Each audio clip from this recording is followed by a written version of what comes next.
हो राजधानी। मैं समझ गया आप क्या बोल रहे हैं, मैं समझ गया आप क्या कह रहे हैं। इंशाअल्लाह फिर आऊंगा और फिर उस पर भी बात करूंगा।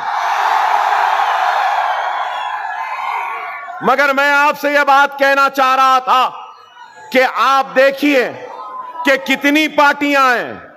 आज से 5 बरस पहले बीजेपी थी, शिवसेना थे, दोनों मिलकर इलेक्शन लड़े। कांग्रेस थी, एनसीपी थी, समाजवादी भी थी, मजलिस भी थी। और आज एनसीपी के 2, शिवसेना के 2, और उसके बाद में कांग्रेस भी है, उसके बाद सब हैं। इलेक्शन से पहले मिस्टर मोदी और मिस्टर उद्धव ठाकरे मिलकर इलेक्शन लड़े ना। इलेक्शन के बाद मिस्टर ठाकरे अलग हो गए, मिस्टर मोदी अलग हो गए, और मिस्टर ठाकरे मिस्टर पवार से मिल लिए, और मिस्टर ठाकरे उसके बाद में फिर मिस्टर राहुल गांधी से भी मिल लिए ना। एक सियासी जमात आती है तो उसकी एक आइडियोलॉजी होती है, एक उसकी सोच होती है, फिक्र होती है। ठीक है, मैं आइडियोलॉजी से इत्तेफाक नहीं करता। किसी की हिंदुत्व की आइडियोलॉजी, किसी की सोशलिज्म की आइडियोलॉजी, किसी की सेकुलरिज्म की आइडियोलॉजी, किसी की कैपिटलिज्म की आइडियोलॉजी। क्या इस बात से कोई इनकार कर सकते हैं कि बाल ठाकरे, उद्धव ठाकरे और शिवसेना की आइडियोलॉजी हिंदुत्व की है या नहीं? मीडिया वालों से भी पूछूंगा, है ना? ठीक है भाई, वो उनकी आइडियोलॉजी है। कांग्रेस की आइडियोलॉजी क्या? सेक्युलरिज्म बोलते हैं, अंदर से तो कुछ और उनकी आइडियोलॉजी है। तो अब सवाल यह है कि हिंदुत्व आइडियोलॉजी आज सेक्युलर आइडियोलॉजी के साथ है। तो उद्धव ठाकरे ने राहुल, प्रियंका, सोनिया गांधी और मल्लिकार्जुन खड़गे और पूरे कांग्रेसियों को क्या हिंदुत्व की आइडियोलॉजी का सबक पढ़ाने में कामयाब हो गए, और गांधीयों ने हिंदुत्व की आइडियोलॉजी को कबूल कर लिया कि उद्धव ठाकरे से हाथ मिला लिया? जवाब है? कोई जवाब है? नहीं है। मिस्टर मोदी हिंदुत्व के चैंपियन, मिस्टर योगी हिंदुत्व, खैर उनकी आइडियोलॉजी है, उनकी आइडियोलॉजी है, मुबारक उनको। और मिस्टर मोदी ने क्या कहा? ना खाऊंगा ना खाने दूंगा, 15 लाख वापस लाऊंगा, करप्शन का खात्मा करूंगा, डिमोनेटाइजेशन। अरे वाह, क्या बातें थे मिस्टर मोदी के कि अजीत पवार शरद पवार को छोड़ दिए और करप्शन से ये मिस्टर मोदी योगी हाथ मिला लिए। गई। अब आप देखो क्या है। और फिर गारंटीज का वक्त आ गया। कोई 5 गारंटी, कोई 6 गारंटी। कांग्रेस शायद आज ऐलान करने वाली थी उनका मैनिफेस्टो। हमारे रियासत में भी कई गारंटीज दिए हैं। ऐसी गारंटी है कि बोलते ना, वो नाना की दुकान पे मामू की फातिहा, वैसा हिसाब है। ये दे देंगे, वो दे देंगे, ये दे देंगे। बहरहाल वो गारंटियां पूरे नहीं हुए। अब ये गारंटी कौन लेगा इलेक्शन के बाद? क्या पवार ठाकरे के साथ रहेंगे या शिंदे के साथ जाएंगे? ये गारंटी कौन लेगा? क्या शिंदे पवार के साथ रहेंगे या फिर गांधीयों के साथ चले जाएंगे?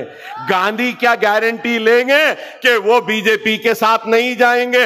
अरे ये इसकी सियासत में, महाराष्ट्र की सियासत में ना कोई आइडियोलॉजी रही, ना कोई उसूल रहे, ना कोई अक़दार रहे, कुछ नहीं रही, सिर्फ इख्तिदार की कुर्सी होना है। याद रखो, याद रखो, हमारा कोई नहीं है, सिर्फ हम वोट बैंक की तरह इस्तेमाल करते हैं। हमारे पास अपनी आवाज नहीं थी, अपनी जमात नहीं थी। अब आपकी जमात मजलिस है, जिसकी आइडियोलॉजी है आपकी खिदमत, आपकी आवाज, आपकी इज्जत, आपका वक़ार, आपकी शरीयत की हिफाजत, आपके औकाफ की हिफाजत, आपके हक की लड़ाई लड़ना। खुदारा मेरी बात को समझो, मेरी बात को समझो। महाराष्ट्र सियासी मैस में है, मैस कहूंगा, पॉलिटिकल मैस है। यह सुनहरी वक्त है। यहां पे कई किसान होंगे, यहां पे कई किसान होंगे। एक वक्त बीज बोने का होता है, दूसरा वक्त फसल को तैयार करने का होता है, तीसरा वक्त फसल तैयार होती है, चौथा वक्त फसल को काटने का होता है। याद रखो मेरे प्यारे भाइयों, ये फसल बोने का वक्त नहीं है, फसल काटने का वक्त है। समझो मेरी इस बात को। अगर मजलिस के 5 या 7 एमएलए आ गए ना 16 में से, तो मेरी इस पेशन गोई को याद रख लो, तुम्हारी और हमारी के मर्जी के बगैर कोई तख्त पे नहीं बैठ सकता।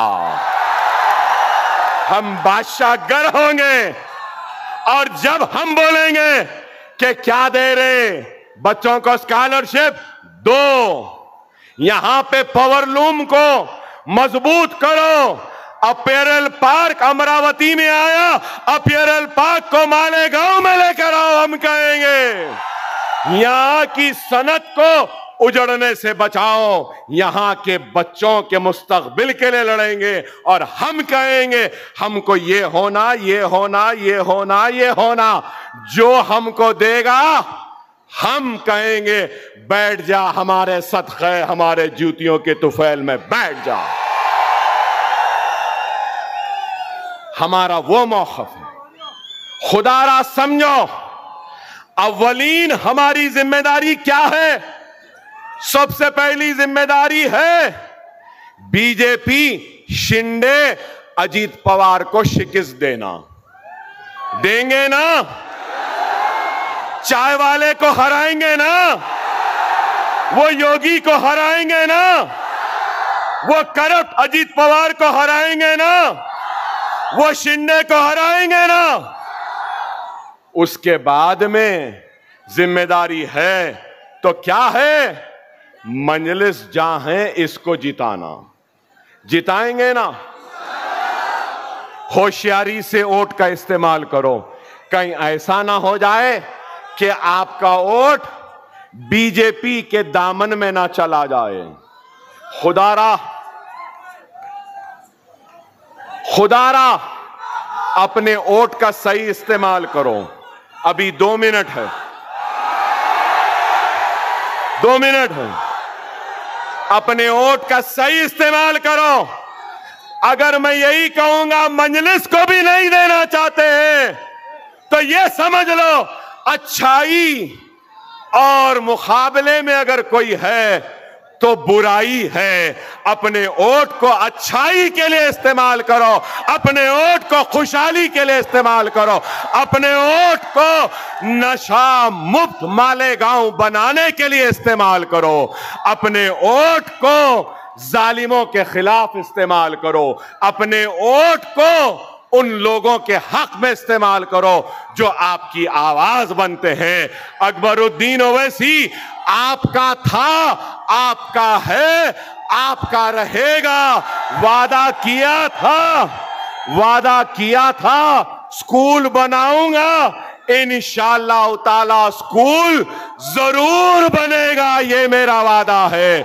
आसमान में भी इस तारीख को सिर्फ पतंग पतंग पतंग पतंग रहेगी। नारे तकबीर, नारे तकबीर, नारे तकबीर।